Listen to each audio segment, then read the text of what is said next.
This is the fourth week that Swamiji takes a reading from the Gospel of St. John, which I mentioned week one.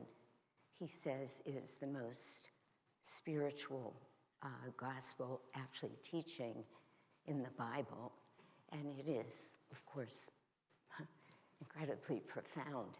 The first week we talked about the vibration, sound manifesting, the vibration of consciousness manifesting as sound, that of course being Om. The next week was, does God create the universe or become it? God manifesting that divine consciousness into everything we see, know, think. Last week we talked about light in a different way. We did talk about the light coming and becoming everything, illuminating everything. And this week, of course, he's talking about how almost virtually impossible it is for man to see that. In fact, let me just start with this reading from the autobiography of a yogi, which just shows what we're up against. This is Sri Yukteswar speaking to Paramhansa Yogananda, and he says, Babaji's spiritual state is beyond human comprehension. Now, he's speaking about Babaji, but of course, Babaji is just a pure manifestation of sound, light, the divine energy, everything we're talking about, as are all other avatars. And he says, the dwarfed vision of men cannot pierce his transcendental star. One attempts in vain even to picture the avatar's attainment. He says, it is inconceivable. So he tells us pretty right out, this is virtually impossible from the human perspective for us to be able to begin to experience or realize from here who these great masters are. I'd like to start, this is the only part of today's sermon that has me nervous. In fact, I have notes on it. I want to tell you a joke. I know, it's true, this is crazy. I may actually need to refer to my notes. Only because it's a long joke for any of you who watched the minister's retreat yesterday up at Ananda Village.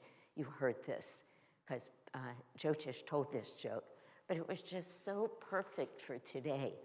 So the reason I may need my notes, which I'm gonna grab, are not only because it's long, but there's a few very Catholic things in here, and I don't remember what they are. So last night I was thinking of telling this joke, and I thought, I should just say to Lakshmi, who assured me that she knew the joke, would you just step up here and tell the joke? But I'm gonna try, and if I get into too much trouble, we'll call her up. So, I'm actually not kidding. It is really good for this lesson, or I wouldn't be doing this to myself, never mind you. So, at the Vatican, suddenly this group of Sikhs starts surrounding the Vatican. They just come in groups and they're sitting outside of the Vatican. And the cardinals come in and they say to the Pope, we don't like this one bit. There are these Sikhs out there. We don't know who they are. They could be terrorists. They could be plotting any number of things against us. And we think that you should ask them to leave. And the Pope says, well, I can't really just ask them to leave. That just seems arbitrary and not right. And he said, but I have an idea. I'll challenge them to a theological debate. And of course, I'll win. And then when I win, as losers, they'll have to leave. So he calls the head of the Sikh group in, and he tells them that he'd like to have a theological debate with him. And the Sikh says, remember this is a joke, so it's not all logical. The Sikh says, how can we have a debate? I speak Punjabi, you speak Italian, we don't even understand each other, and we're gonna have a debate? That's just impossible. And the Pope says, you're right, let's do it in sign language. So the Sikh agrees to it, and so the Pope first takes his finger and he points up like this, and the Sikh goes, and the Pope is really surprised at that response. So he thinks, guy may be more than I thought. So the next thing the Pope does is he takes his hand and he circles around like this. I'm getting a thumbs up from Lakshmi. And the Sikh once again shakes his head like this, and the Pope thinks, wow, now I'm surprised and impressed. And the next thing the Pope goes and he gets a tray with the sacraments on it. So there's wine, there's bread, there's the host, and he shows it to the Sikh, and the Sikh goes into his backpack and he takes out an apple and he takes a bite of the apple. And the Pope is just amazed. And he says to the Sikh, you clearly have deserved the right to stay here. So he goes inside to the cardinals, and the cardinals say, well, what happened? And the Pope says, you won't believe it. He said, first I said, there's one God. And the Sikh says, let's not forget that God manifested in three forms as the Father, the Son, and the Holy Ghost. And the Pope said, I was amazed. So then I said to him, God created the whole universe. And he said to me, and he also created the very ground that we're standing on. And the Pope said, I couldn't believe it. So I went and I got the sacraments and I brought them out and I was showing them to him. And he took out an apple and he took a bite of his apple, representing original sin, without which the sacraments would have never been needed. So he said, obviously, this is a wise and profound soul, and they have earned the right to stay here. So in the meantime, the Sikh goes out, and his fellow Sikh people come up to him and say, well, what happened? And he said, you know, I think that guy's really crazy. He told me that we're going to have a big argument, and if I win, we're allowed to stay. So first he says, you have to leave in 1 day. And I said, no, we're not moving until 3 days. And then he says, and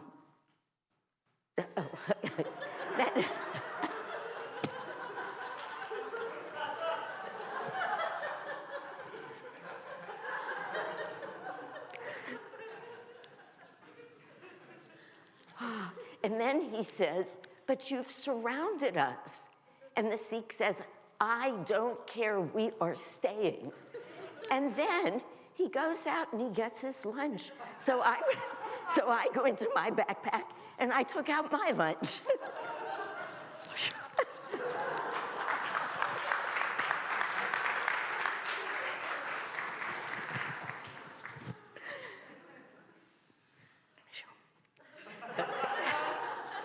Okay, now I can feel comfortable and I can talk about God and infinite Christ consciousness. And, you know, it was very funny. Jyotish actually told us that joke at lunch, and he said, do you think we ought to tell, because they had agreed to have lunch with people from Palo Alto. It was very sweet. So then he said, do you think we ought to tell the whole group? And we all said, absolutely. I had actually missed the whole beginning of the joke, so I particularly wanted to hear it. But when I heard that joke, I thought, this is just so perfect for tomorrow, because it just so speaks to how confused we get, how we have no idea, how sure we are that we're right about what we're looking at, how stuck we are, really, in our own vision, our own framework, and how dramatically different truth can be. That's not what the joke says. They don't really say they're talking about truth, but it's applicable. It's just like that because there is a truth. And I mean, this whole reading that says, there was the light, and the light shineth, and the light became all that we see. But by and large, men can't see that. It's here, it's right in front of us. Truth is truth, but we don't see it. So we may as well be speaking sign language and misinterpreting everything. And yet, as that reading from the autobiography says, Sri Yukteswar himself said, no, this is incomprehensible. It's too hard for us. There's a wonderful story that Peggy Dietz tells in her book. Peggy Dietz was a very great devotee disciple of Yogananda's. And she lived long enough that Swamiji and other people knew her, and she wrote a book. So some of these stories we have heard. But in the book, she talks about one of the times when she went to see Master, might have been a very early time. She said she walks in, she's going to see this avatar, and an avatar, you know, like you walk up and you get to sit down and have a glass of wine with Jesus. It's no small thing.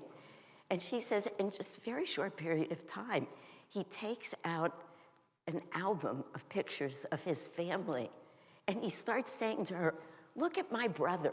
Can you believe, he says, do you believe it? Doesn't he look exactly like Cary Grant?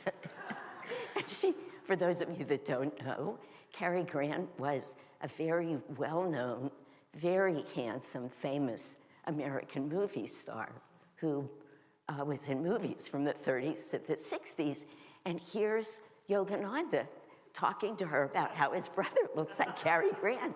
And she said, I didn't know what to make of it. How can I relate to that?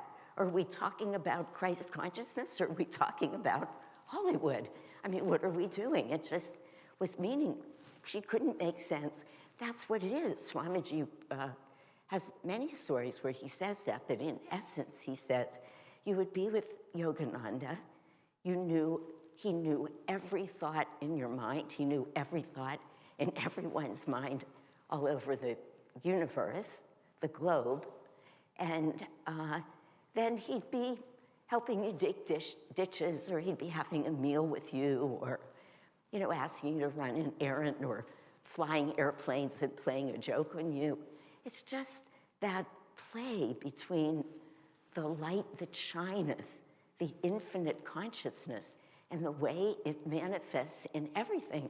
But as this reading from the Gita says so beautifully, I hope I get the words right, but that I manifest in a cosmic garment of my own Maya. So these great masters and great souls who come to teach us everything, but they're in these bodies, they're eating, they're sleeping, they're doing many things that we do. Cosmic garment of Maya. What a great phrase that is.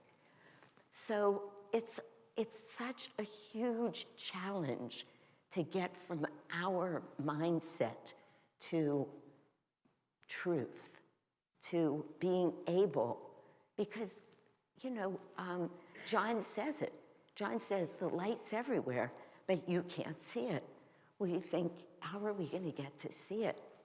So I thought I would just share some stories today, because the moral of these stories are little nuggets that we can take away and ways that we can begin to practice.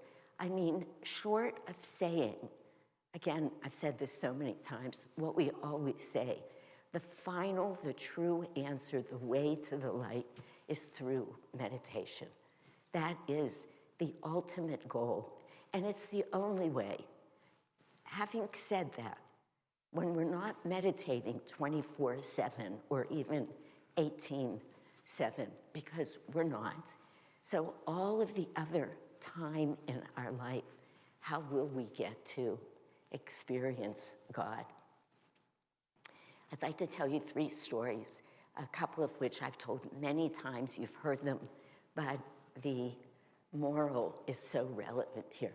The first story is the experience that I had years ago. I looked it up. It was about 8.5 years ago in Babaji's cave up at the meditation retreat. Somebody has actually dug a cave because Babaji lives in a cave in the Himalayas. They dug a meditation spot underground, no electricity down there, but it's very powerful. You walk down some steps and you're sitting there meditating, and I was doing that at one point. And I was actually thinking about what was coming up with the temple, all of the new classes, all of the work that was going to be going on, all of the transitions we were going through, because we were at the time. And in that very moment, I felt the masters very strongly in that cave. And what came to me was, there is a lot that will be going on, and a lot will be asked of many of you.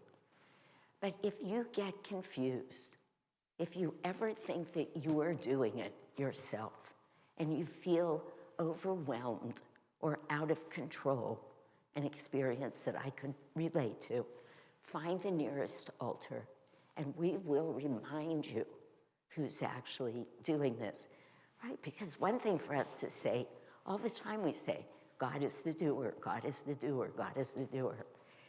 I have not met anybody who says, wow, I heard that phrase and that was it.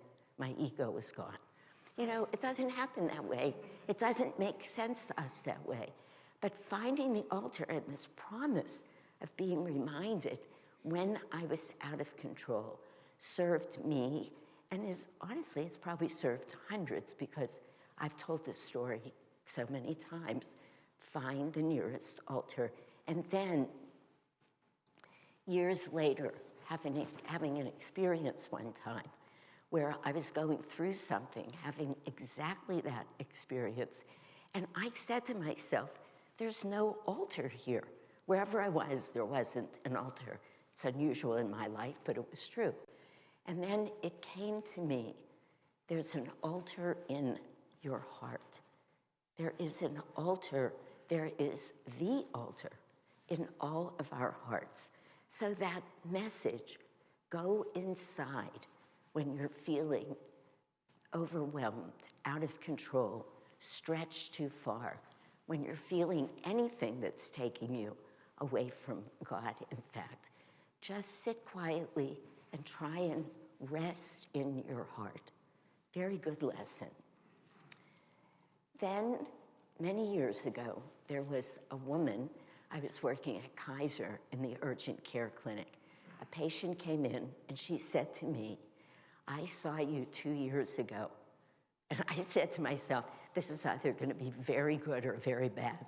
You never know. What kind of an impression did I make on her 2 years ago?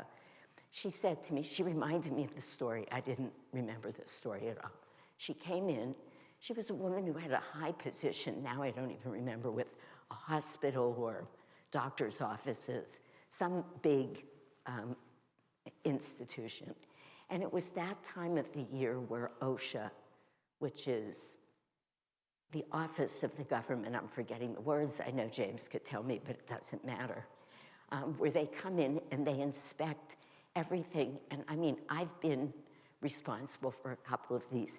They come in with a fine-tooth comb, as the saying goes. They lift every paper. They're looking for not just really specks of dust, that's not what they're looking for, but mistakes in your books, in your policies.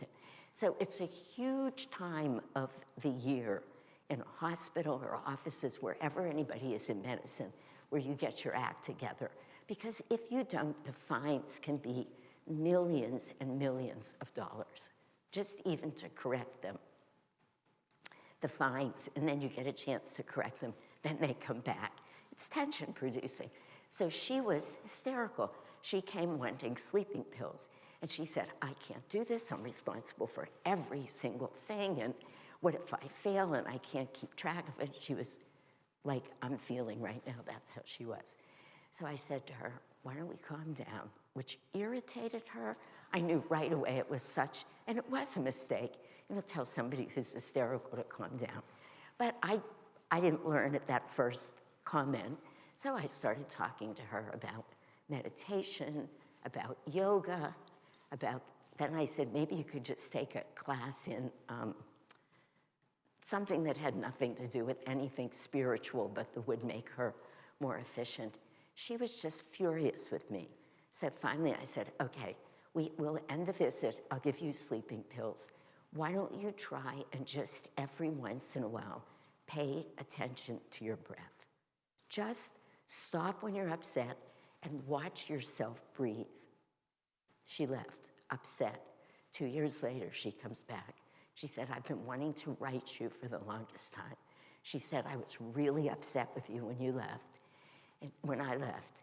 And she said, but I started watching my breath. And she said, within 1 week, I didn't have to take the sleeping pills. It's a very powerful story.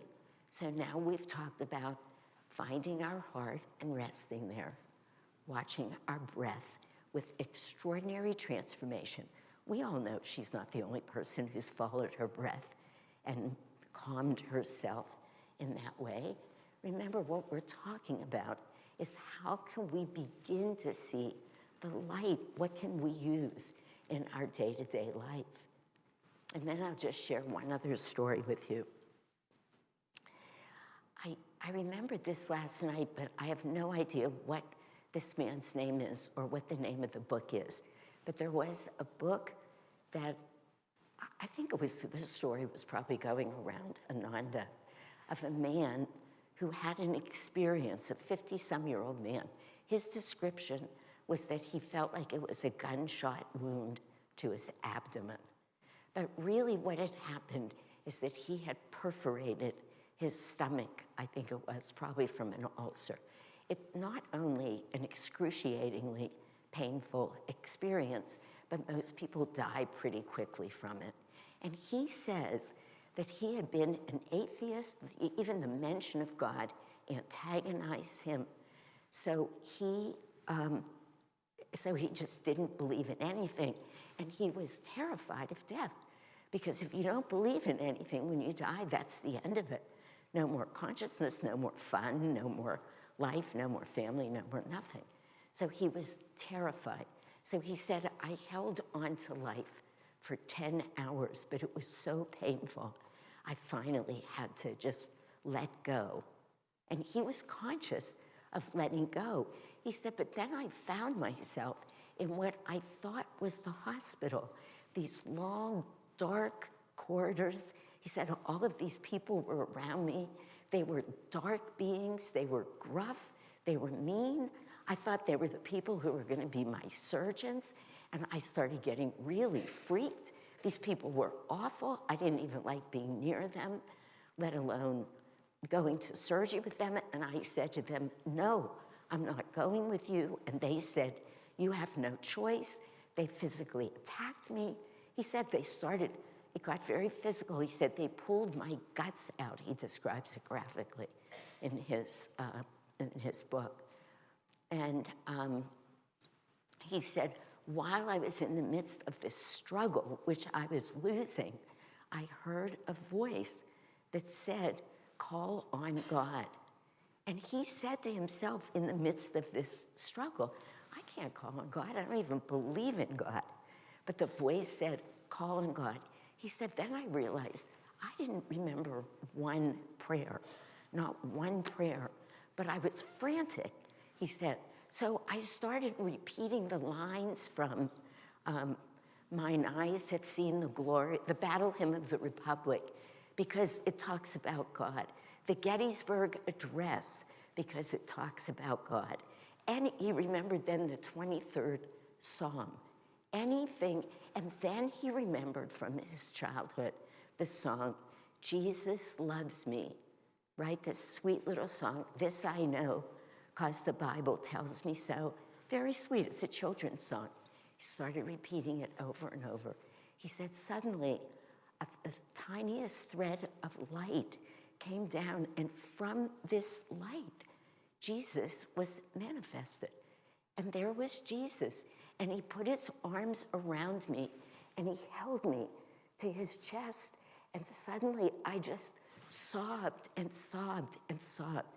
And within minutes, I was completely healed. And Jesus started carrying me back up that shaft, little thread of light. And he said, I turned to Jesus, and he said, this is a mistake. I don't deserve this. And he said, Jesus looked at me with all the love I could ever imagine. And he said, we don't make mistakes. You know, it's such a beautiful story. So I'm actually running over here, but I just want to say, in these stories, we have 3 ways. So hopefully we are all meditating. We're all learning to meditate. There's so many ways to do that here. So many classes, people, ways to do it. Raja Yoga is about to start. If you haven't taken it, please do. I mean, just so many things you can do. But these other things that you can do, just hold your heart, even this. Just watch your breath. Just call on God. Jesus came all the way to this man. Imagine that. That was a true story. Of course, the struggle was going on in the astral plane. He thought it was in his body. But Jesus just came and saved him. Jesus came because he called on him. It's as simple as that. So take these stories, take these little lessons, bring them into your life, and then as life unfolds, before we know it, we really are, seeing God everywhere. We're feeling his presence. We're feeling his love. There's maybe not that direct route through our brains with our intelligence, but there is that direct route through our heart, through our breath, and through our love of God.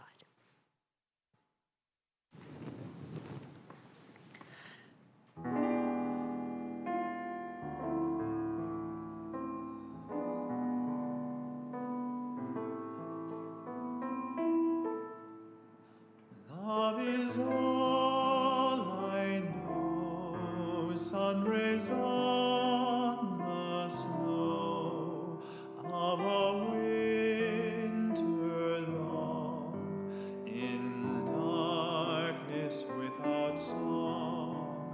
Oh, my heart's afire, burning all desire, only you remain in life again.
me.